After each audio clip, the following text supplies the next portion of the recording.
You're listening to Civic Media. You can tune into any of our live shows on any radio station across the state with the Civic Media app. Find us in your phone's app store and listen anytime, anywhere. This is your WMDX Daily News Roundup for Mad Radio 92.7 FM and 1580 AM in Madison.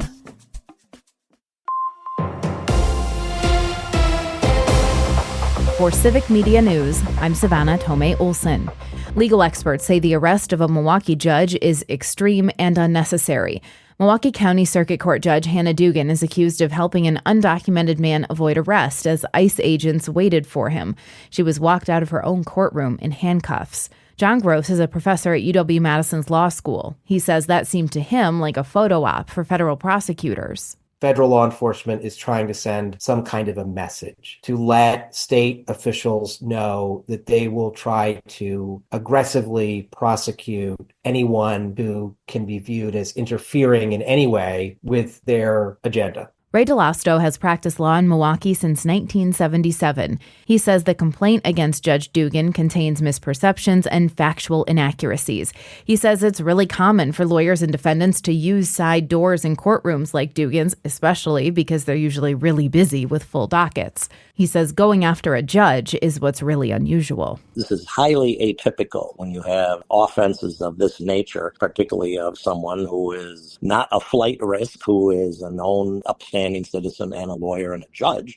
To do that, that's outrageous and totally unnecessary. Meanwhile, the man at the center of this whole thing is currently being held at a detention facility in Dodge County. Stuart J. Waddles has the latest.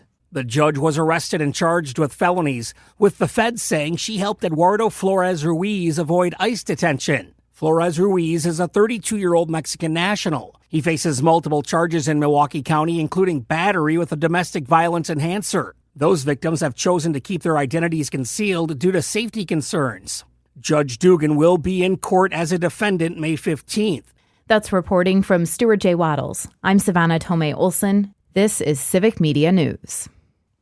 The Bucs season comes to an end.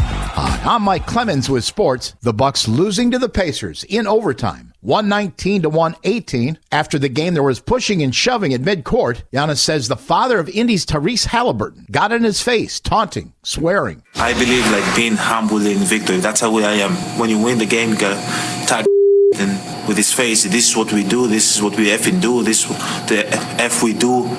I feel like that's very, very disrespectful. I've won the championship. They haven't. The Pacers advanced to face the Cavaliers. Baseball, Brewers giving up a couple of runs in the bottom of the first, but went on to beat the White Sox in Chicago 7-2. Freddie Peralta and catcher William Contreras, praised by Pat Murphy. Freddie and William did a great job after that first inning, to give us 6 innings, and they were on his heater early, and he made a nice adjustment and showed that he can navigate through someone's just jumping his heater. That's Brewers manager Pat Murphy. With sports, I'm Mike Clemens.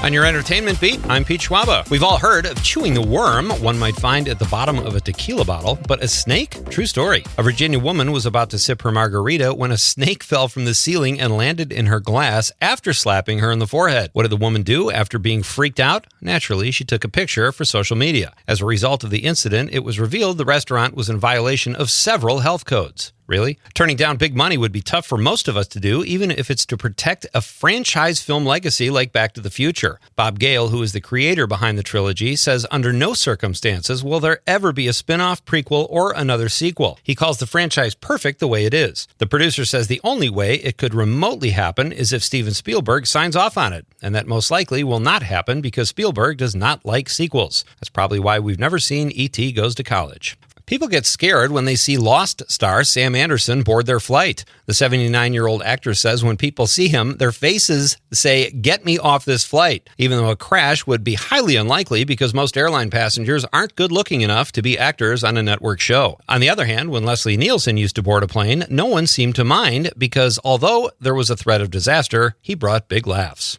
Jack Loudon will break down barriers in a new rendition of Pride and Prejudice, according to Jack Loudon. The star of Slow Horses and Dunkirk will play Mr. Darcy opposite Emma Corrin's Elizabeth Bennet. Loudon says the fact that he is the first ginger or redhead to play Mr. Darcy is one of the last discriminatory barriers to fall in television. Loudon replaces the most recent Mr. Darcy, played by the Establishment's Colin Firth. Now that's sarcasm. There are some actors that will immerse themselves completely in a role and do anything to accurately portray their character. Then there is Terrence Howard. Howard says his biggest regret in his career is turning down the role of Smokey Robinson, which the singer personally asked him to play. He passed on the role because he was in negotiations to play Marvin Gaye in a biopic by Lee Daniels. According to Variety, Howard ultimately passed on that role over concerns that Marvin was actually gay, concerns that were confirmed by Quincy Jones. During a recent episode of the Club Random podcast, Howard said if he had to kiss a man in a film, he would cut his lips off. I assume he meant his own lips. Howard explains, saying he has to totally understand a role because he doesn't fake it. Maybe that's why he had no problem playing a pimp in Hustle and Flow. He was also in Big Mama's House. Wonder if he cut a body part off after that gem. For more showbiz fun, tune into Nightlight with me, Pete Schwaba, weeknights from 6 to 8 p.m. on the Civic Media Radio Network.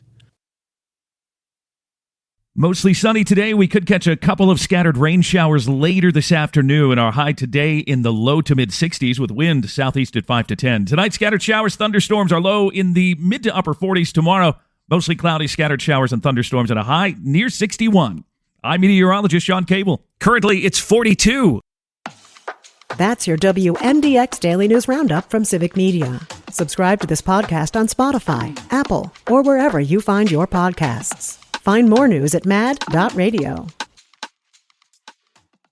The national news cycle never stops, but it can be hard to find news about your local community. Civic Media is dedicated to providing quality local and state news coverage across Wisconsin. With the Civic Media app, you can get notifications about local stories that matter to you and your community. Find the free Civic Media app in your phone's app store and choose notifications from the menu to tell us what kind of news you want to hear about.